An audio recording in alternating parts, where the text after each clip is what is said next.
Hello my dear students, good morning all of you. नमस्ते बेटियों, ऐसा खुश रहिए, पढ़िए लिखिए, हो तरक्की कीजिए, देश का नाम रोशन कीजिए, हमारे विश्वविद्यालय का, अपने माता पिता का नाम रोशन कीजिए। Thank you. Myself JBN Pushpendra Bhardwaj,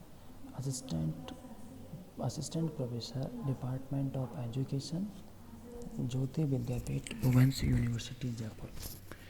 today will discuss criticism of Kuntz environmental curve and what are the implication of environmental Kuntz curve। इसके ऊपर डिस्कशन करेंगे। इससे पहले हमने कुंट्ज कर्व की डेफिनेशंस, उसके डायग्राम के ऊपर और उसके कॉजेज थे एनवायरमेंटल कुंट्ज कर्व के, उसके ऊपर डिस्कशन किया। आज हम डिस्कस करने वाले हैं first point, criticism of Kuznets environmental curve.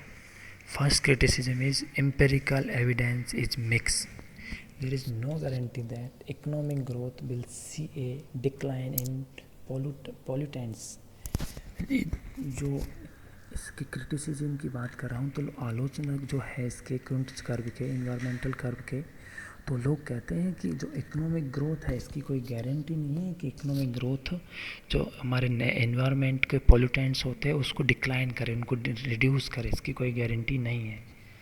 Next is pollution is not simply a function of income, but many factors, for examples, the effectiveness of government regulation, the development of the economy, population levels। जो हमारे इसके जो environmental जो curve के है criticisms है, वो कहते हैं कि pollution is not simply function of income. Income का जो रिलेशन ही पॉल्यूशन के साथ कुछ है ही नहीं है। लेकिन जो हमारे जो एनवायरमेंटल कुंट्ज का एनवायरमेंटल कर्व है उसमें उन्होंने इनकम का और पॉल्यूशन का दोनों का एक साथ रिलेशनशिप बताया है, बट जो कि गलत है। इनकम का और पॉल्यूशन का दोनों के आपस में किसी तरीके का कोई सिंपल फंक्शन नहीं है और आपस में कोई रिलेशन नहीं है। Global pollution, many developed economies have seen a reduction in industries and growth in the service sector, but they are still importing goods from developing countries। जो मैंने आप मैं बता रहा हूँ डेवलप्ड कंट्री इकोनॉमिक्स हैं, जैसे कि USA है, UK है, जापान है, तो ये रिडक्शन इन अपने इंडस्ट्री सेक्टर को तो रिड्यूस कर रहे हैं और सर्विस सेक्टर को बढ़ा रहे, ग्रोथ हो रही है, बट इनके जो importing goods from developing countries, but ये लोग स्टिल लगातार डेवलपिंग कंट्रियों से गुड्स का इम्पोर्ट कर रहे हैं।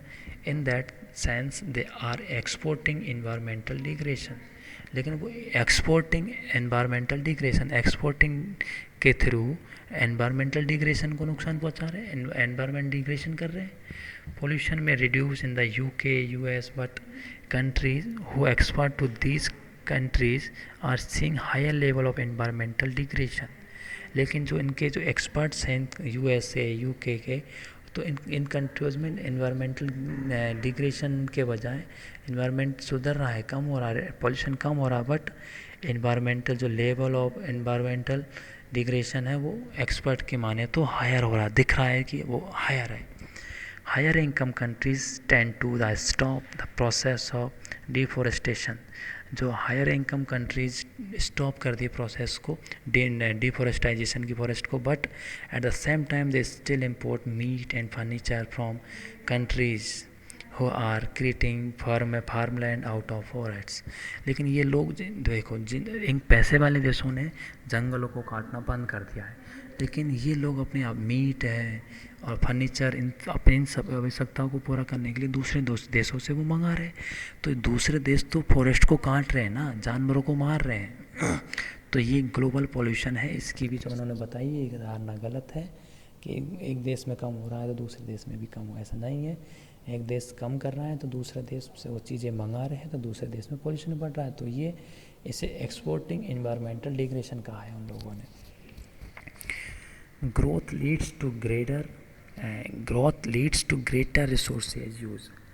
Some economists argue that there is a degree of reduced environmental degradation post industrialization। जो इंडस्ट्रियलाइजेशन के बाद में environmental degradation है वो रिड्यूस हो रहा है, but if the economy continue to expand then inevitable some resources will continue to be used in greater measures. There is no guarantee that long-term levels of environmental degradation will continue to fall. जो growth के साथ साथ में greater resource use हो रहे हैं हमारे environment के, लेकिन इसकी कोई गारंटी नहीं है कि डिस इंडस्ट्रियलाइजेशन की वजह से, पोस्ट इंडस्ट्रियलाइजेशन की वजह से, कि जो एनवायरमेंटल डिग्रेडेशन है वो कंटिन्यू गिरता ही रहेगा। इसकी कोई गारंटी नहीं दी है इन्होंने ने। Countries with the highest GDP have highest level of CO2 emission. For example, US has CO2 emission of 17.564 tons per capita. Ethiopia has by comparison 0.075 tons per capita. China's CO2 emission has increased from 1500 million tons in 1981 to 8,000 million tons in 2009. अब बताओ, जो GDP, जिनके highest GDP वाले जो countries है, उनका comparison CO2 emission का comparison देखें तो अमेरिका सबसे ज़्यादा कंपैरिजन कर रहा है पर कैपिटा में, और इथोपिया लेस डेवलपिंग कंट्री है, लेस लोअर जीडीपी वाली कंपनी है, वो कंट्री है, तो वहाँ पर जो CO2 का एमिशन है वो 0.075 है। तो ये गारंटी नहीं है, जो डेवलप कंट्री है वो ज़रूरी नहीं है कि इन्वायरमेंट को डिग्रेडेशन नहीं करे। हाँ, डिग्रेडेशन होता है, जो डेवलप कंट्री होते हैं उनसे भी होता है। अब मैं ये तो बात की हमने इसके क्रिटिसिज्म की बात की हमने कुंज इन्वायरमेंट कर्व के ऊपर। अब बात करता हूँ मैं, what are the implication of the environmental Kuznets curve के इम्प्लीकेशंस क्या है, कैसे होगा। When economy is primarily pre-industrialized and Aryan, the environment is usually clean and untouched by pollutants from industrial economic activities. अगर कोई इकोनॉमी प्री इंडस्ट्रियलाइजेशन की स्थिति में प्राइमरी स्टेज में है तो वहाँ का इन्वायरमेंट जो अनटच होगा और इन्वायरमेंट क्लीन रहेगा जो इंडस्ट्रियल एक्टिविटीज़ से। As the economy shifts toward development and industrialization, the environment is at a higher risk of being harmed by the pollution and depletion of natural resources.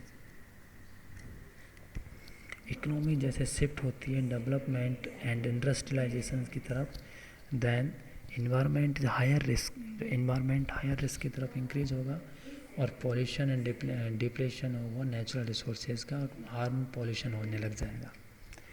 Next, the curve then returns to a cleaner environment when economic growth continue and people choose to spend their income on improving the environment by cleaning water and improving the air quality. People become more aware of the benefits to the environment. जब environment industrial sector से कम वापस जो cleaner environment होगा, धीरे धीरे cleaner की तरफ curve होगा, इकोनॉमिक ग्रोथ भी कंटिन्यू रहेगी। पीपल जो इनकम का जो मैक्सिमम पार्ट होगा उसको इन्वायरमेंट के इम्प्रूव में खर्च करेंगे और इन्वायरमेंट के जो एयर क्वालिटी के improving air quality, clean water, इन सब के ऊपर खर्च करने लग जाएंगे, तो इन्वायरमेंट को कम से कम नुकसान होगा। पहले स्टार्टिंग स्टेज इंडस्ट्रियलाइजेशन की स्टार्टिंग स्टेज में zero pollution, then pollution high reach पे पहुंच जाएगा, पीक पे पहुंच जाएगा। पीक पे पहुंचने के बाद फिर टेक्नोलॉजी डेवलप होगी, लोगों के इनकम जो खर्च करेंगे वो इम्प्रूविंग इन्वायरमेंटल स्टैंडर्ड को इंक्रीज करने पर खर्च करेंगे। ठीक है बच्चों, ये बात थी अपने जो कौन सा कर्व था उसका इम्प्लीकेशन कैसे होगा वो। They are apparently many limitations to the environmental Kuhn's curve hypothesis. However, there have been several studies to show that specific environmental issues to follow the Kuhn's curve,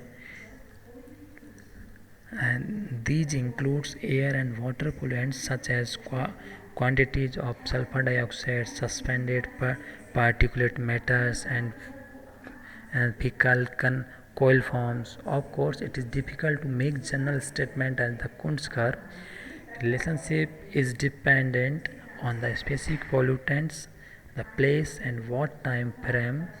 For example, economics often requires regulation and government intervention to ensure that the environment is being protected even as the income level rise.